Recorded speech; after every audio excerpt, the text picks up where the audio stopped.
हम अपनी जान के दुश्मन को अपनी जान कहते हैं।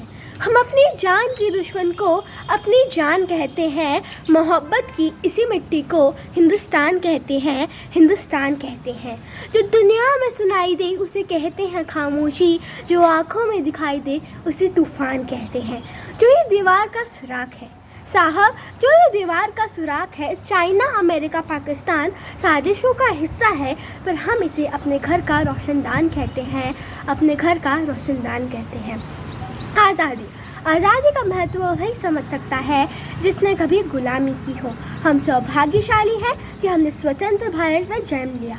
प्राचीन, मध्यकालीन और वर्तमान भारत के उदाहरणों से स्पष्ट करना चाहूँगी कि जब हम फिरंगियों के फेरे में फंस गए थे तो रंग बसंती चोला की एक आवाज़ पर टोलों के टोले उमड़ आते थे और वंदे मातरम के नारों से आने वाला खून में 5 डिग्री वाला तूफान अंग्रेजी शासकों के जड़ों में तूफान ला देता था।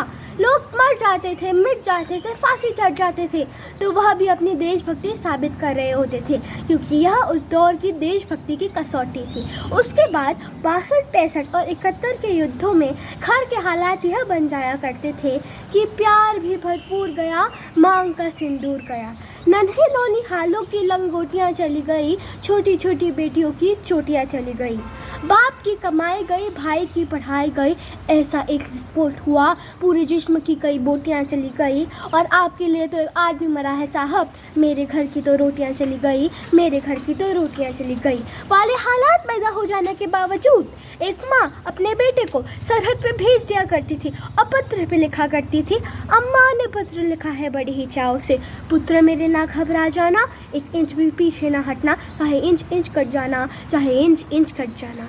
इस तरह पूरा परिवार अपनी देशभक्ति साबित कर रहा होता था।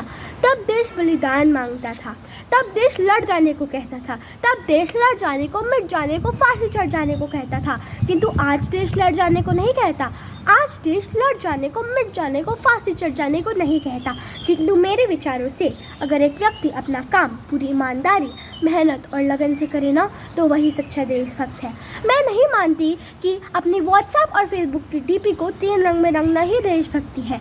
और अगर आप कहें साल में 2 बार हाथ में तिरंगा लेना देशभक्ति है, तो मैं पूछना चाहूँगी, फुटपाथ पे रहने वाला वो बच्चा ट्रैफिक की छाँव में नंगे पाँव में जब तिरंगा बेच रहा होता है, तो क्या वो उसकी देशभक्ति है?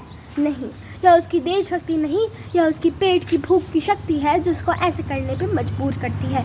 बड़ी बड़ी बातें नहीं, छोटी छोटी कोशिशें करनी होगी, क्योंकि ठोकर हमें पहाड़ से नहीं पत्थरों से लगा करती है।